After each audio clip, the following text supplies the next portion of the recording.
tekyabadaza ku Masaka Road, Chiwawu ku Mityana Road, Busunju, Baka, Mende Kohima Road, Bombo Road, Gayaza Busiika, Gayaza Kayunga n'okwetulula Mukono yonna saako mu bitundu bya Uganda ebyenjawulo. Basoloza amayumba g'abapangisa era nga bazimba n'okuwa pulaani z'amayumba. Ssenjale be bokka abakulaakulanya omuntu wa wansi n'okumuzzaamu essuubi. Mu mwezi ogw'omusanvu omwaka 2018 omuyimbi w'ennyimba eziriyo emyoyo Judith Babirye era yali omubaka omukyala owa disitulikiti y'e Bwikwe yafumbirwa mu bufumbo bw'okubiri ne Ssaalongo Paulo Musokese Bulime eyali omubaka owa Bwikwe North ng'obufumbo bwabwe bwaleka abantu nga boogera obwama.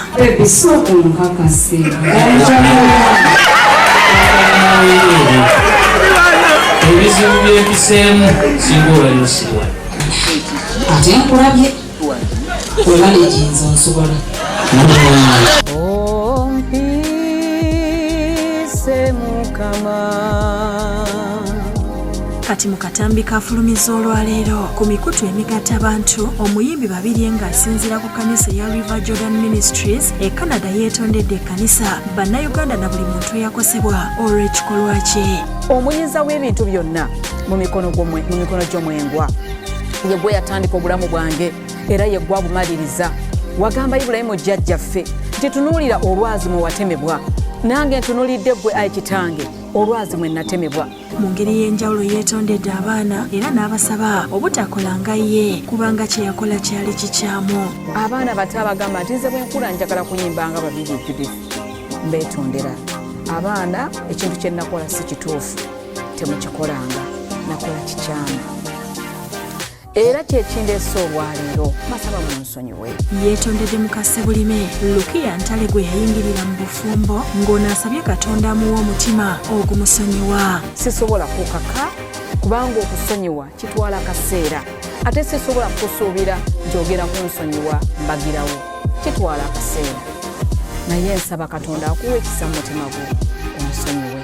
Asiimye abamubeereddewo n'abamusabidde mu kiseera kyayiseemu naddala okulaba ng'addamu okutereeza olugendo lwe olw'obulokozi. Naye ate naddala abayongeramu ennyo amaanyi okuva obufumbo buno obwokubiri bwatandika. Mbeebaza nnyo bala okunsabira kubanga mmanyi nze okutuuka wano bwe ntuuse n'okubeera omulamu kibadde kisa kya Katonda akozesezza ggwe. Bannabwikwe gye yali akiikirira akatambi kano buli omu kamulese ayogera bibye era nga bamu bamusiimye olw'okukkiriza ensobi ye ne yeenenya. Ensobi zikolebwa bantu era omuntu wasaba okusonyiwa tumusonyiwe. naye waliwo azza emisango olw'ejjoogo kati oyo jjoogo samukiriza okwetonda kituufu naye waliwo ate asukka ejjoogo kati oyo jjoogo. Mwebaza bwebaza nti abantu bangi ekyo kibalema okukola ne bafa nga tebafunye bwenkanya ne bafa nga tebasonyiddwa. Bo abasumba b'abalokole nga bakulemberwa Bishop David Kiganda ne Nabbi Muyingo Bright beebazizza omuyimbi Babirye olw'okutegeera ensobi ye kuba ne Bayibuli ekirambika nti bw'omanya amazima gakufuula wa ddembe. Abatalokokanga n'abatamanyi Bayibuli bo bambi ate basobola okulabanga nti oba oli awo kinaakussa era abamu bayinza okutunuuliranga nti oba oswadde, naye ate ffe abalokole awo ewali amaanyi gaffe. Amaanyi gaffe gali mu kwenenya, amaanyi gaffe gali mu kutegeera nsobi, amaanyi gaffe gali mu kumenyeka, amaanyi gaffe gali mu kugamba bantu nti nsonyiwa. Bayibuli egamba nti tonsekeera gwe mulabe wange bwe naagwa naayimuka nate. Statement ze naziwuliddemu ebyo bye nawulidde mwabaddemu ekintu nti abantu abo ababadde nga ndi role model waabwe, ekyo kigambo kinene nnyo. Judith Babirye nange kennyini nga Bright bwe yatandika okuyimba Yesu beera nange, by then nali nakalokoka myaka gyalinga 5 kubanga Yesu beera nange afulumanga 9 awo. So ze nnyimba ezimu kuzaatuyimusanga. Basabye abawala okukitwala ng'ekyokulabirako beetegereza obufumbo bwe bayingiramu n'okuva ekyotero omusumba Ronald Sentamu owa Solidarity Ministries ne Bishop Eridadi Nyanja owa Calvary Temple bategeezezza nti Babirye kyakoze okwenenya kirambikiddwa mu Bayibuli. Mwanyinaffe kyeyakoze twebaza Mukama yakomyewo mu sensezize, yakomyewo mu kutegeera, ate tuli basanyufu okumwaniriza. Okwenenya kirungi era omubiri gwa Kristo tumureceiving kubanga yazze eri Mukama Katonda. Naza no musai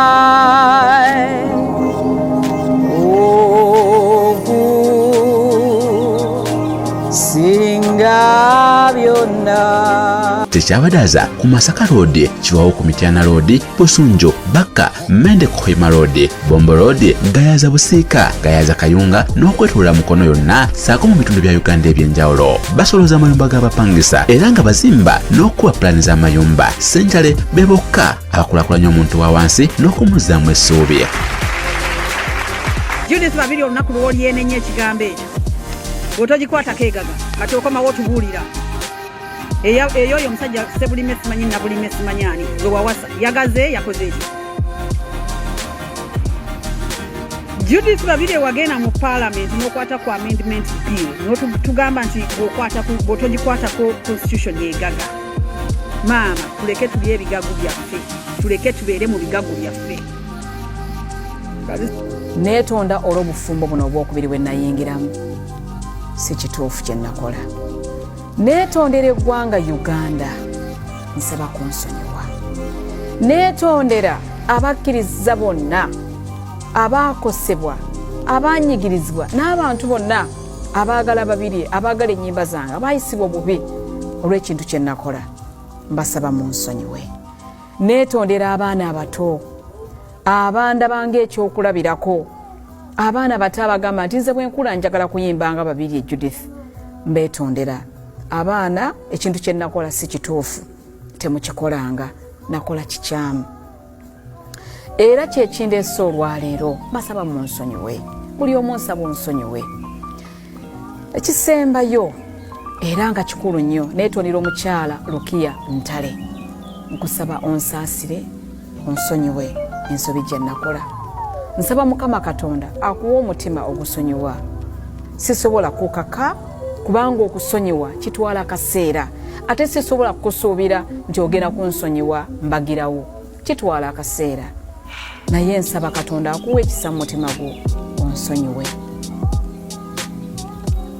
Njagala n'ateera okutuusa okwebaza eri buli muntu yenna anjagadde nga bwendi, anjagadde n'ensobi zange, anjagadde n'obulungi bwonna, anjagadde nga bwendi. Weebale nnyo kunjagala, tekisangika, Mukama akikubalire.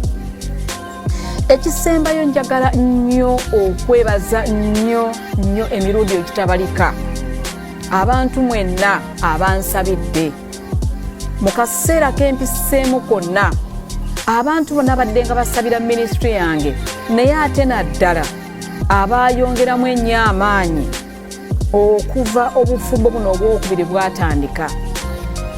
Mbeebaza nnyo bala okunsabira kubanga mmanyi nze okutuuka wano bwentuuse n'okubeera omulamu kibadde kisa kya Katonda akozesezza ggwe. Bayibuli egamba nti Katonda yatunula mu kituli alabe nti waliwo ayimiridde, yatunula mu nsi yonna alabe waliwo ayimiridde mu kituli Katonda ataase ensi n'abula. Kitegeeza singa saali nabayimiridde mu kituli okunsabira nga nange bwe nsaba osanga sanditaasiddwa okutuuka na bulamu buno bwe nnina. Ndi mulamu kubanga Mukama Katonda awulidde essaala zaffe, awulidde essaala zammwe. Mukwano weebale kunsabira, weebale kusiiba, weebale kunoonya Katonda, weebale kusula mu mpewo, weebale kusiiba njala, weebale kusula wansi, weebale kusula ku kakeeka, weebale byonna by'okoze okulaba nti Babirye Judith addamu okutereera ku lugendo luno olw'obulokozi. Mukama Katonda akikubalire. Nsigadde Judith Babirye, mbaagala nnyo, Mukama abankuumire. Bye-bye. Onoonya ekifo ekyokuwummuliramu nga kirina spa ey'omulembe omuli sauna, massage ne steam bath. Ffe aba Nina Guest House tulina lumu eziri self-contained nga nnungi nnyo. Kosta ne restaurant erimu emmere empoomu eya buli kika. Gwe anyumirwa omupiira ne pool table, jangu buli kimu weekiri. Parking ey'obwereere, security ennungi nga ne privacy y'abaclient baffe yankizo nnyo gye tuli. Tusangibwa ku Hoima Road e Namuŋŋoona nga waakava ku Toto okumpi tulina Gombe SS. Tukubireko kati ku noti 75494215 oba noti 761489 noti emu noti 4 Nina Guest House, a home away from home.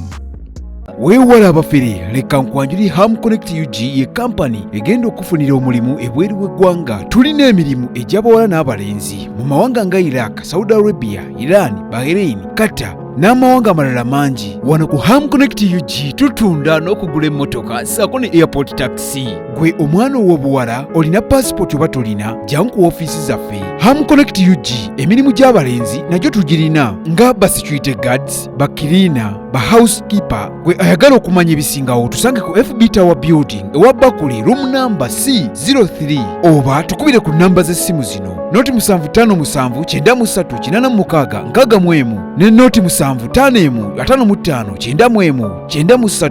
Ffe aba Ham Connect UG tutuukiriza ekirooto kyo.